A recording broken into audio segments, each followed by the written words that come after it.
আমাকেও ফোন দিয়ে থ্রেট করছে, তোর আজকে দেখা করার কথা ছিল, আজকের মধ্যে আমার বাসায় আসতে হবে, আমার সাথে দেখা করতে হবে, নাহলে তোর অনেক সমস্যা হবে, তোর অনেক অসুবিধা হবে, তোর নামে মামলা যেগুলো আছে আমি একটাও তুলবো না। তুমি আমার আমার কাছ থেকে চলে যাও। যে ঠিক আছে ভাই, মামলাগুলো তুলবে না, আমি বাসায় যাই, ওর সাথে ও যেভাবে বলে সেভাবে করি, মামলাগুলো তুলে ফেলুক, ভালো একটা ফ্রেন্ডশিপ আছে, ভালো একটা বন্ধুত্ব সেটা বজায় থাকুক। আমি বাসায় যাওয়ার পর আমাকে তো উল্টাপাল্টা করে ফেলছে, আমি একদম উল্টাপাল্টা হয়েছিলাম, আমি অজ্ঞান হয়েছিলাম ওর বাসায়। যেগুলো ভিডিও, যেগুলো ফুটেজ আপনাদের কাছে আছে, আমিও একটু দেখাই আপনাদেরকে যে আমি কিভাবে ওর বাসায় অজ্ঞান হয়ে পড়েছিলাম। এই দেখেন, ওর বাসায় আমি অজ্ঞান হয়ে পড়ে আছি, এগুলা ও শেয়ার করছে, ও ভিডিও করে শেয়ার করছে, তারপর ও স্ক্রিনশট নিয়ে শেয়ার করছে। আমি দেখাই আপনাকে, আরো আমি ভিডিওটা দেখাই, যে ভিডিওটায় হচ্ছে যে ও এই দেখেন, ও যে মিডিয়া প্রেসের গ্রুপে ও সকল প্রকার ছবি ভিডিও আপলোড করছে, এটার প্রুফ এটা।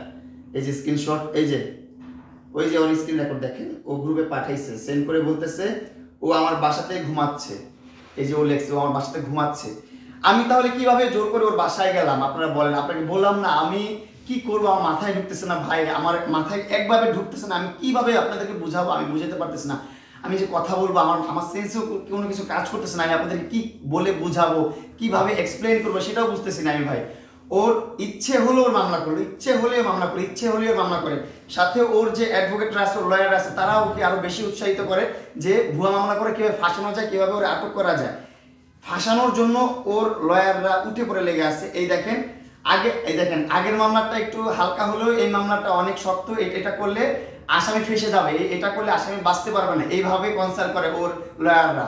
এইভাবে একজন শিক্ষিত মানুষ, একজন লয়ার কত শিক্ষিত মানুষ, তার ক্লায়েন্ট দেখে, তার কাছ থেকে টাকা খায় দেখে তাকে সে কিভাবে গাইড করতেছে যে এইভাবে এইভাবে দেশের আইন আছে, এই আইনগুলোর অপব্যবহার করতে হবে। এই অপব্যবহার করতেছে আমার বিরুদ্ধে ভাই, আমি কি করবো আমি বুঝতেছি না ভাই। আমি তো 1 বছর আগে ও আমাকে জেল খাটাইছে, জেল খাটানোর পর থেকে আমি ওর সাথে মিশবই না।